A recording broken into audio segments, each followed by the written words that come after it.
Josh Reed in the white. Gentlemen, first round, you ready to fight? You ready to fight? Kovacevic in the black with white trim. Just about a touch of gloves there, Josh, and we are underway. Both guys like to start fast, Reed particularly, so I don't know how much feeling out we're going to get in this one. Kovacevic, center of the cage now. Big long stance on him. Kovacevic perhaps the more technically adept striker of the two. Reed perhaps the more heavy-handed. Both guys great on the ground. Yeah, Reed with a guillotine early here. That's it, he is deep under the throat here. Kovacevic trying to stay calm. He's trying to bring that left hand in. He's going to be turning the chin in as well. But Reed has got his full body weight on this, and you can see Kovacevic trying to use the cage to take some of that pressure off. But this is a heavy guillotine attempt. He could be getting a bit high here, though. Reed with a big squeeze. This is in tight still. Oh! And the Swiss fighter able to pop his head out. Yeah, Reed's got to try and go to work here. That was an excellent attempt. It's really going to score heavily for him. But he doesn't really want to let Kovacevic settle into a rhythm on top.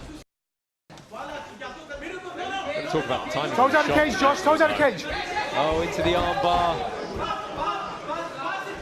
I was about to say, Josh, you've got to believe that Josh Reed more than happy to fight off his back for a while in this one. I love how fast he hits stuff off his back. I mean, you know, we were going to motion to something else and he hit that arm bar, so looking to work some half guard here. He's going to use the cage again to create some space.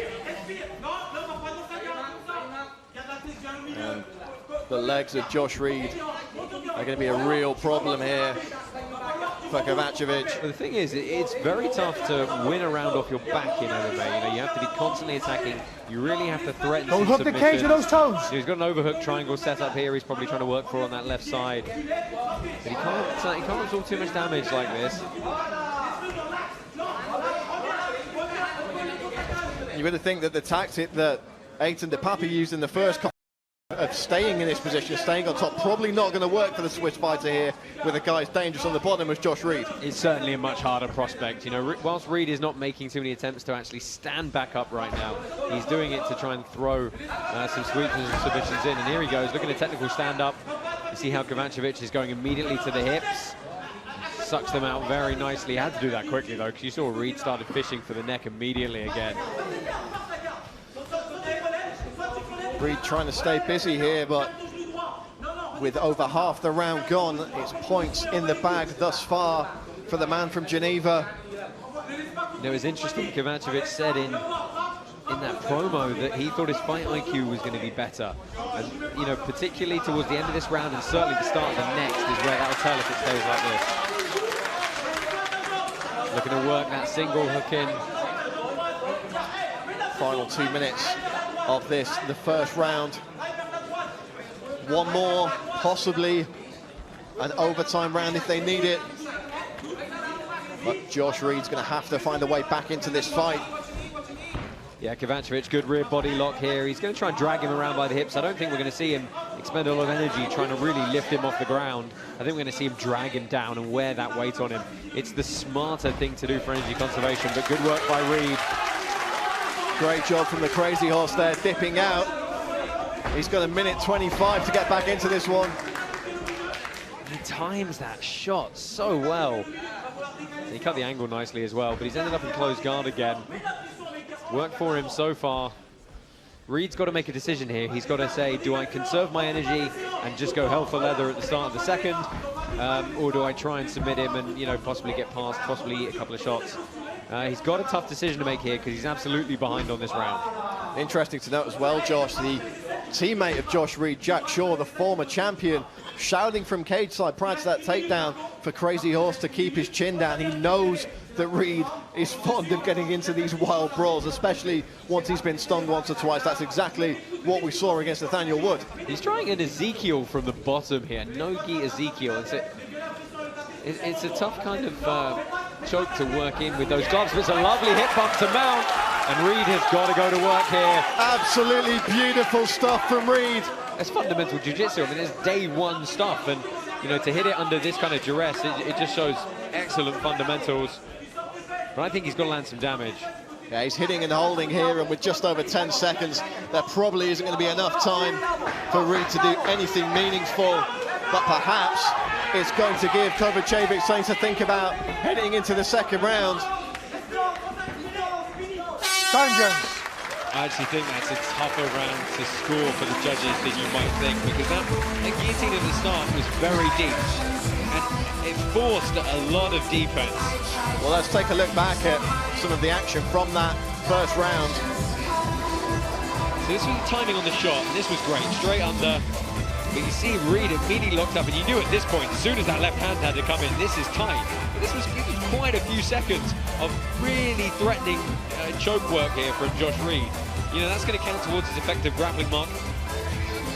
You know, as is the sweep that happened at the end of the round, which we're going to see now. And you see he's going to get that left arm up, his post, and it's getting on the hand that allows him to get his hips that high and sweep all the way over. That is a tough one for the judges. It's going to be interesting to Josh, see where the toes, points please. land Do not in hook that that cage. All right, thank you. And referee Leon Roberts there just having a quick word with Josh Reed between rounds, just warning him about toes in the cage. See, because the Second thing round, you have to James, think about is Kovacevic didn't progress position on the ground, and he didn't land any strikes. He did score the 2 takedowns. Now, is that cancelled out by the effective grappling that Reed had? You know, if I was in the corner of either of these guys, I'd just say, I have no idea, press forward and win this round. Surely that's going to be advice from both corners.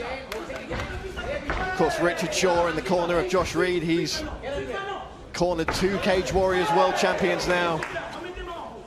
Jack Marshman, of course, his own son, knows what it takes to take home that Cage Warriors gold to Abbottolari combat. A couple of nice sneaky lefts from Kovacevic, found their way through. He kind of stutter-stepped his way in, but that's nice from Reed. Shot to the takedown, he's been made to work for it though. And he really doesn't have the time to be wearing his man out on the cage. Yeah, he's got a strong underhook on that side. You see him getting the forehead into the side of the head and the chin of Kovacevic. He's trying to grind on him. Reed just keeping his man honest there with that knee up the left-hand side. Kovacevic trying to turn his man off the cage here, not having much luck thus far. He's really having to fight for this takedown. Kovacevic doing a good job separating the grips, and Reed choosing to back away here.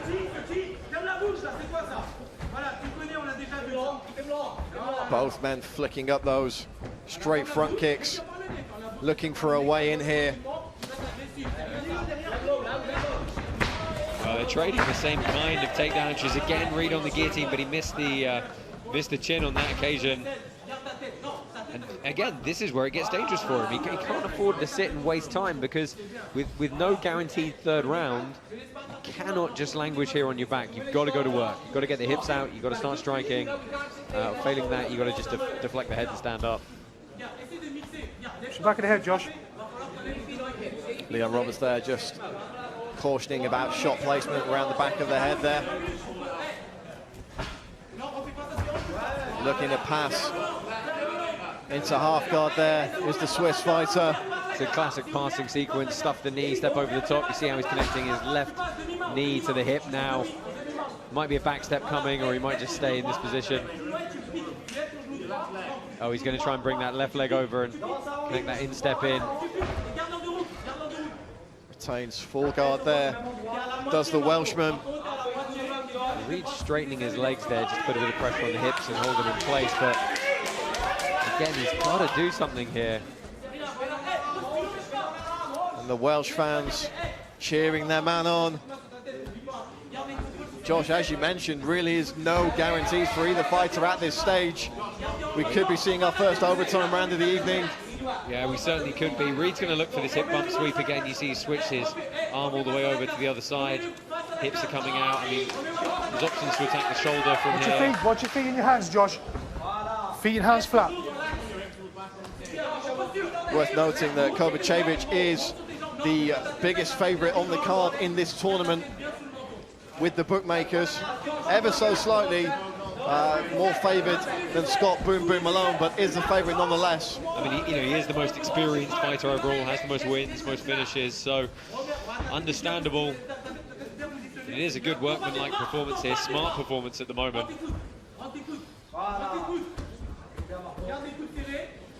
Just wearing down the clock here is Kovacevic. He's staying busy enough. Yeah, he doesn't really need to do any more, you know. This round is going to be absolutely locked up for him like this. It's going to come down to how the judges saw that first. And, you know, crazier things have happened. I can make cases both ways in that first. You've got to defend the Kimura here, though. I think Kovacevic's fundamental positioning in this closed guard is going to be enough to stave Reed off. I don't think Reed can afford to try and be methodical in his setup. He's just got to go for something, especially with only 35 seconds left. So what we do know at least is that, barring a late submission from the Crazy Horse, we're either going to see a Kovacevic victory or an extra round. Yeah, I mean, you know, you want to really muddy the waters, I can make a case for a 10-10 in that first as well. But, yeah, Kovacevic, he's just controlling that inside position. You see the hands on the biceps there, trying to find purchase with the elbows on the ground. He's never going to put his hands cleanly on the ground here.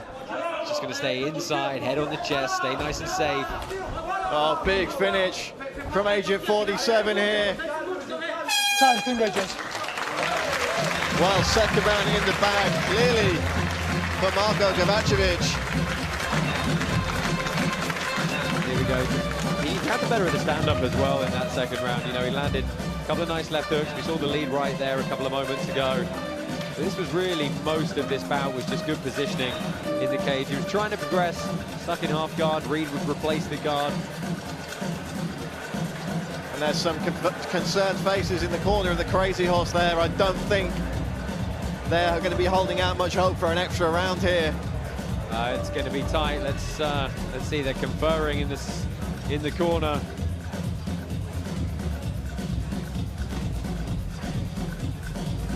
And the body language of Josh Reed is really not Center of the cage, please. as positive as we'd like to see. We do have a decision, and we'll throw it to our MC in the cage, Mr. Hal Chaplin. Ladies and gentlemen, after 3 rounds of mixed martial arts action, all 3 judges score your bout 2018 for your winner by way of unanimous decision in the blue corner, Marko Agent 47 Kovacevic! Marko Kovacevic wins and advances to the tournament final. He'll speak to my colleague, Mr.